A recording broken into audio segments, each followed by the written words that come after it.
Shalom, shalom. First and foremost, I want to give all praise, honor, and glory to Yahweh, Bahashem, Yahweh Shai, Bahashem, Rakah HaKwadash. Double honors to the elders and bishops of Great Millstone who teach and rule well. Salutations to the prophets and beloved brothers who continue to exhort the sheep. And salutations to the hopeful elect. The title of this epistle is going to be entitled, When You Teach Ecumenism, You Preach Another Christ. When you teach in the name of unity and everyone that can be saved, you're teaching another gospel. You're teaching a lie, and you're teaching not what Christ came to teach you, which is Hamashiach Yahweh Shai. I'm using these terms Christ because some of you may be just waking up and seeking understanding. So maybe some of these titles will be a smooth transition, and hopefully you'll gravitate to the truth and separate yourselves from anyone who is teaching another Christ in the name of Ecumenism. In this particular video, I will leave the definition in the comment box on the definition of Ecumenism. Ecumenism is the practice of moving beyond divisions and restoring unity among Christians or believers in the Bible who share belief in Trinity, baptism, and everything related to the religion of Christianity. Christianity is a man-made doctrine. It was developed for the purposes of moving away from what is actually being taught within the Gospels. And we're going to bring out some verses here to amplify what Hamashiach, the Messiah, actually did teach, right? Because those that are preaching another gospel, they're teaching you a lie. So first chapter we'll go into is Matthew 10, and we'll grab verse 34. And it says, "Think not that I am come to send peace on earth. I am not come to send peace, but a sword." He is not coming to just as of yet unify everyone under the truth of the doctrine, but he is coming to separate. This has always been the mission, to go and retrieve the lost sheep of the house of Israel, so that way the lost sheep of the house of Israel, those pertaining to the 12 tribes, can be unified under the banner of Hamashiach Yahweh Shai, preaching and teaching what Christ has taught, so that way the nation of Yasharallah or Israel can be brought back into the promised land and govern the entire world in righteousness and teach what Christ has taught, right? So those that are teaching unity and Ecumenism, that everyone can be saved, is a falsity, a false shepherd, a false prophet, and is lying to you and going to lead you into misunderstandings, right? Because this is not what the verse and what Christ has taught. The next verse we're going to go and grab is found in Matthew chapter 25. Matthew chapter 25. And, you know, there's plenty of people that are teaching that, right? Let's all just come together, no matter what walk of life you're from, whatever. And Christ taught love, love, love, love, love. He says, I'm coming to set a sword. I'm coming to set division. I need to separate the wheat from the tares, the righteous from the unrighteous, those that believe in the sound and truth of the doctrine, and those that are still being misled and like to gobble up the lies of the false shepherds. So Matthew chapter 25 and 31, "When the Son of Man shall come in his glory, and all the holy angels with him, and shall sit upon the throne of his glory, and before him shall he gather all nations, and shall separate them one from another, as a shepherd divideth his sheep from the goats. And he shall set the sheep of his right hand and the goats on his left." Those sheep are the lost sheep of the house of Israel, right? The 12 tribes of Israel, because it says that in Matthew chapter 10 and verse 5 and 6. You can read that chapter there to bring you understanding of what is being said here. "Then shall the king say unto them on the right hand, Come ye, blessed of my Father, inherit the kingdom prepared for you from the foundation of the earth." The kingdom to come is going to be reestablished for the 12 tribes of Israel, the house of David, the 144,000 elect, reigning alongside the Messiah, Yahweh Shai. This is what is being said here. So we go on in this chapter to talk about how he's going to separate the wheat, the sheep from the goats, right? We'll jump up to 41. "Then shall he say unto them on the left hand, Depart from me, you cursed, into everlasting fire, prepared for the devil and his angels. For I was hungered, and you gave me no meat. I was thirsty, and you gave me no drink. And I was a stranger, and you took me not in." This is those who reject those that are preaching and teaching actual doctrine and sound truth. and teaching the actual what Christ was teaching at this time, right? And it never, the mission has never sat idle.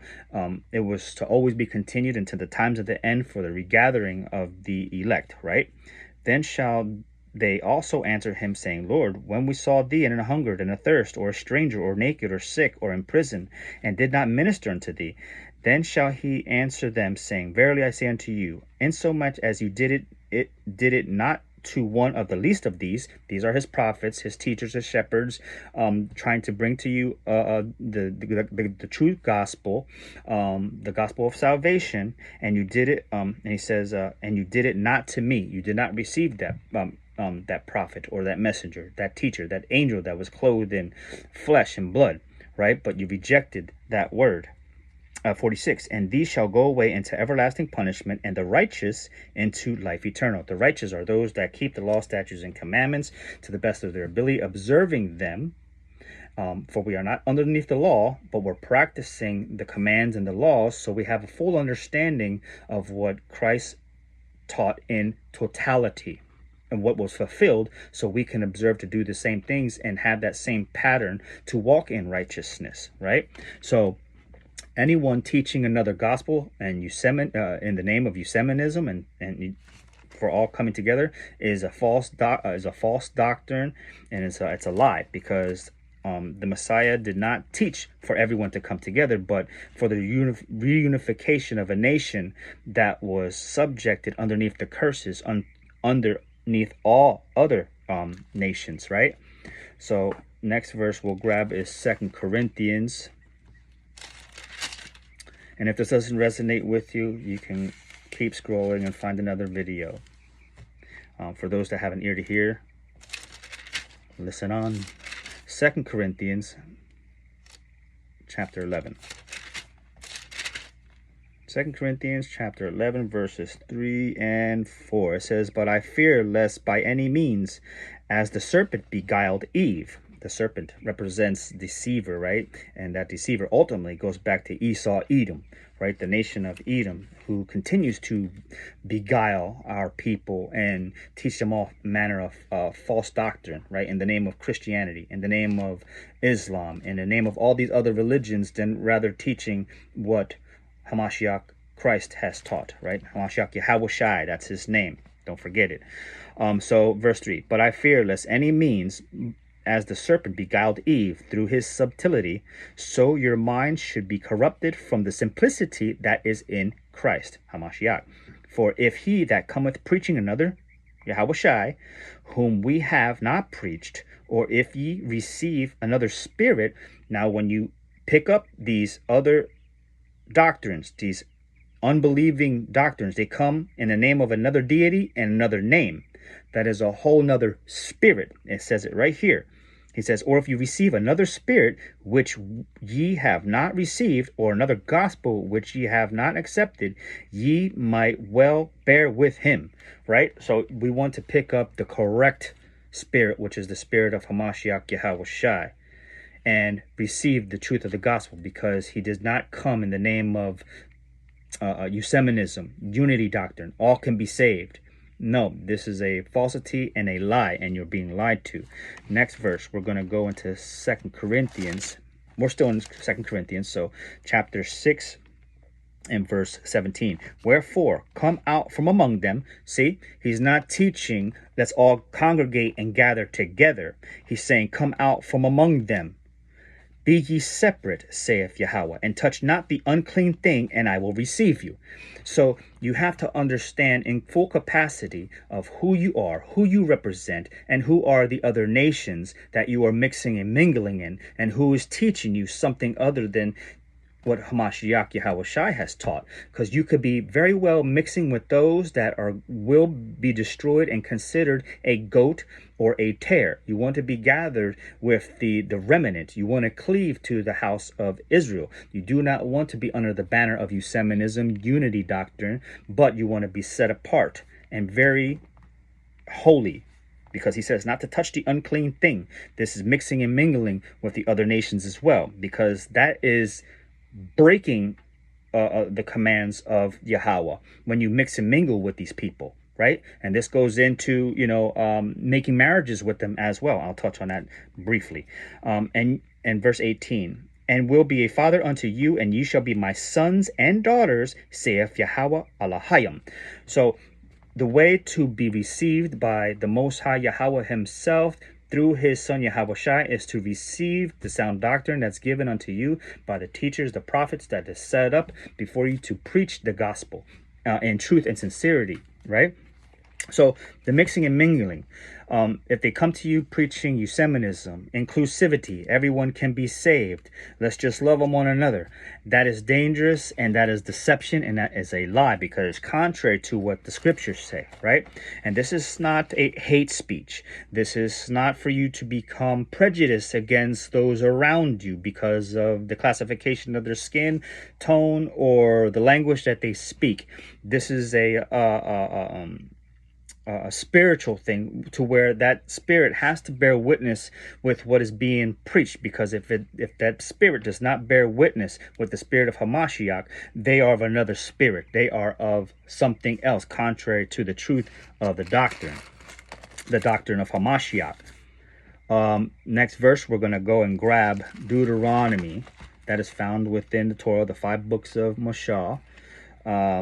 Deuteronomy chapter 7. Boom. Because to be separate, to be holy, to come out from among them, it's not a unity doctrine. It's not a one come all, like what these churches and what these congregations teach. It don't matter who you are, just come on in, just believe on him and you can be saved. That's not what the gospel teaches. But they take the verse and they make it sound real soothing and smoothing for their own vain purposes. They set themselves up in the seat of Moses. Deuteronomy chapter 7, verse 3 and 4. And it says, neither shalt thou make marriages with them.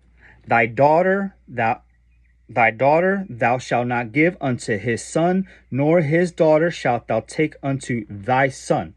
For they will turn away thy son from following me, that they may serve other gods. So will the anger of Yahweh be kindled against thee, or against you, and destroy thee suddenly, right? Because you do not care to observe what is being said within the scriptures, and you fall under the banner of a man-made religion like Christianity and all these other things, where it's all inclusivity, as to where our scriptures, the Hebrew scriptures, do not teach inclusivity. It teaches to come out from among them. Be ye separate. No mixing and mingling. You're to only be of a Kodash and a very holy people, right? You're to be very set apart and very different and distinguished, because we are severed from the other nations. We are very unique in nature. So we are to mix with our brother and sister that the Most High has given us, one from the 12 tribes of Yasharala, right? We have a whole 12 tribes to choose from. We don't need to go and mix and mingle with the other nations, because he said they will turn you away from him to serve their deities, right? Now you're bringing Christmas in. Now you're bringing all these other extra practices into something that is supposed to be holy and remain holy, and you are defiling it, making it very, very, very, very, very, very unclean and sanitary, and you're going to piss him off. Leviticus chapter 18. This is very serious business. Leviticus 18, chapter 3 and 4. Leviticus chapter 18, verses 3 and 4. It says, after the doings of the land of Egypt, wherein ye dwelt, so he took our forefathers out of the land of Egypt and was giving them the promised land of Canaan, right? And this is what he says. After the doings of the land of Egypt, wherein ye dwelt, shall ye not do. Don't take the practices and everything you learned over there, calling yourselves all kind of bywords and vain practices, and bringing them into the promised land, because now you said you're going to be separated from that stuff and them people as well, right? After the doings of the land of Egypt, wherein ye dwelt, shall you not do. And after the doings of the land of Canaan, whither I bring you, shall you not do. Neither shall you walk in their ordinances. You shall do my judgments and keep my ordinances to walk therein. I am Yahweh your power. You shall therefore keep my statutes and my judgments, which if a man do, he shall live in them. I am Yahweh. So it's very clean and clear that this is about the regathering of a nation that was scattered throughout the four corners of the earth into all these other lands, mixing and mingling amongst the heathens, picking up their understanding. And we are now called to separate ourselves from those practices and come into the truth of this of what Hamashiach Yahushua actually did indeed teach, right? And it's not to be mixing and mingling with the other nations as well. And if this rubs you the wrong way or something like that, I would challenge you to just sit tight and take this in and let it, let it be convincing to you if it is. If not, again, you can go and heap up to you pastors that teach you smooth things. Deuteronomy chapter 22 and verse 9. 22 and verse 9. They shall therefore keep mine ordinances, lest they bear sin for it, and die therefore, if they profane it. I am Yahweh, do sanctify them. Sanctify means to cleanse you and wash you and consider you walking perfect in righteousness, because you're putting on the truth of the gospel and you're putting on righteousness and the understanding, because if you have any other different understanding than what is actually being said here, you are walking in darkness, you are misleading, you're being misled, and you're picking up practices that is separate from something that is holy, set apart, sanctified, and kodash, right? Because now you're having this emotional attachment to this universal Christianity doctrine. All these other religions, no matter what they're called, outside of the Torah, is another practice, right? Because now they put a new deity on it and preach something that's a different Christ, a different Messiah. He says so I'm showing you through these verses that you are to be separate from the nations, and you have to identify what nation you belong to and what nation these other people are in, according to the spirit that they carry, their understanding, the names they're calling on, the truth of the gospel. And we know that, if you have the truth and understanding, that this is not a salvation for all gospel. This is only for the 12 tribes of Israel. I got to keep banging on that, because our adversary, he's also building force and strength too through his children of disobedience, and he hopes to deceive the very elect, but that will not come to full fruition, because he also has set up an army of righteous men that are going to fight back and push back and persevere and bring out the gospel until we cannot preach the gospel anymore, right? So the next verse and chapter we'll go into is found in the book of Nehemiah, because if anybody comes to you in the name of Ecumenism, teaching inclusivity, a unity doctrine, they are a false prophet, a liar, and there is a penalty. There's a big penalty for trying to lead the sheep away from the Messiah and into the hands of the adversary. Ultimately, it's Esau, Edom, and all the other nations. All the other nations, they are not innocent. They are very much guilty for everything they have done to the children of Israel through generations and generations. So you must come out from amongst them and separate from all these other nations, and do not mix with them, because there's a penalty for it, right? So we're going to go into Nehemiah chapter 10, verse 28 to 30. And it says, and the rest of the people, the priests and the Levites, the porters and the singers, the Nethinims, and all they that had separated themselves from the people of the lands unto the law of Yahweh, their wives, their sons, and their daughters, everyone having knowledge and having understanding, it's very important to have that, they clave to their brethren, their nobles, and entered into a curse and into an oath to walk in Yahweh's laws, which was given by Mashal, the servant of Yahweh, and to observe and do all the commandments of Yahweh our power, and his judgments and his statutes, and that we would not give our daughters and the people of the land, nor take their daughters nor their sons. So we're moving as a tribe through the lands. We have a nation, a remnant of small people, and we have plenty to choose from amongst our own brethren, keeping the bloodline clean and not mixing our bloodline with the other nations, diluting our seeds, right? Because he says, do not mix the seeds. And if you're curious about why it says, and they clave to their brethren, their nobles, and entered into a curse. Now, this curse, this oath, it's not you're entering into punishment, but if you are keeping the commands and the truth upheld, you're walking into blessings. If you step outside of that now, because you made an oath to say that you will keep his ways and walk therein and teach them to your children, so you may have received blessings, now you are causing the curse to come upon you, because now you're sidestepping. Now you want to walk in something outside of the commands of Yahweh. So just to bring a little light, someone might say, why would I want to walk into a curse and keep his oath and this?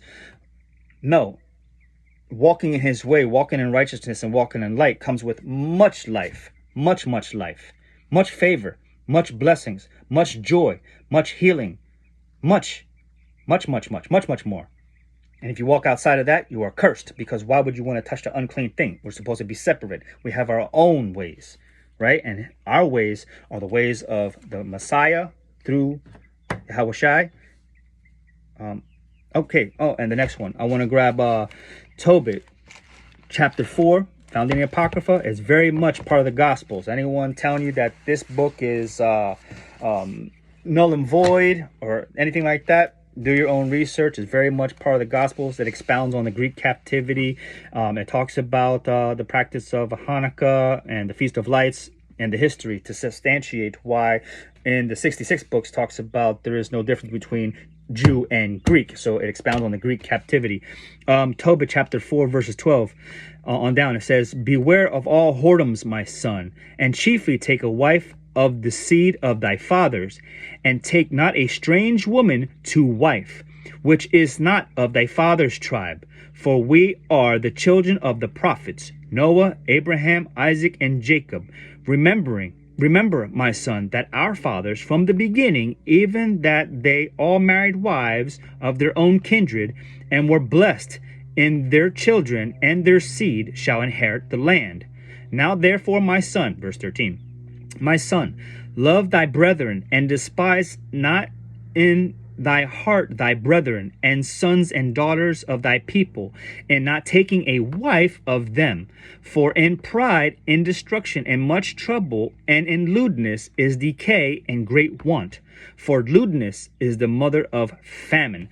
So we are given direct instructions to separate ourselves from the other nations, not to mix and mingle with them. And this is not to, again, cause dissension or strife. He says, do not abhor an Edomite, do not abhor any of these other nations. The Most High Yahweh ultimately is going to do the separation via the spirit of Hamashiach, and ultimately separating you from the other nations if he has a desire to keep you and preserve you.